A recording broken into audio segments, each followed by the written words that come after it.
Je vous rappelle que cette audition se tient en simultané en visioconférence pour celles et ceux qui souhaitent, parmi nos collègues, y participer.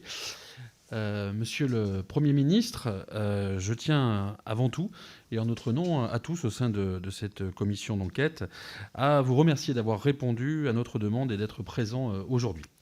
Je précise que cette réunion, que je le disais, se tient en parallèle en visioconférence.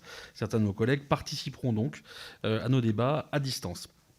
Nous savons tous la teneur de votre engagement, Monsieur le Premier ministre, comme celui des membres de votre gouvernement, pour apporter à nos concitoyens les meilleures réponses possibles aux multiples défis que pose la pandémie qui frappe notre pays.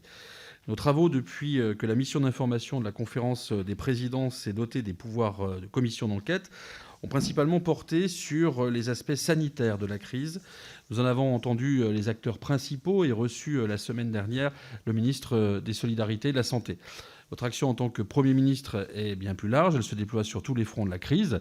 Contrôler la progression du virus, soutenir le système de soins de nouveau sous tension, organiser la lutte quotidienne pour sauver des vies, car c'est bien de cela dont il s'agit, mais aussi préserver les activités économiques et mettre en place des aides en débloquant des moyens budgétaires massifs. Édouard Philippe le formulait ainsi devant notre commission: gérer la crise, c'est avancer en essayant de concilier des injonctions contradictoires. Monsieur le Premier ministre, sans plus attendre, nous allons commencer cette audition. Je ne doute pas que mes collègues ont de multiples questions, non seulement sur la gestion de crise, mais aussi sur les perspectives des prochaines semaines. Alors, Monsieur le Premier ministre, avant de débuter, je vais vous demander de prêter serment. En effet, l'article 6 de l'ordonnance du 17 novembre 1958 relative au fonctionnement des assemblées parlementaires impose aux personnes auditionnées par une commission d'enquête de prêter serment, de dire la vérité, rien que la vérité, toute la vérité. Je vais vous demander de lever la main droite et de dire « je le jure ».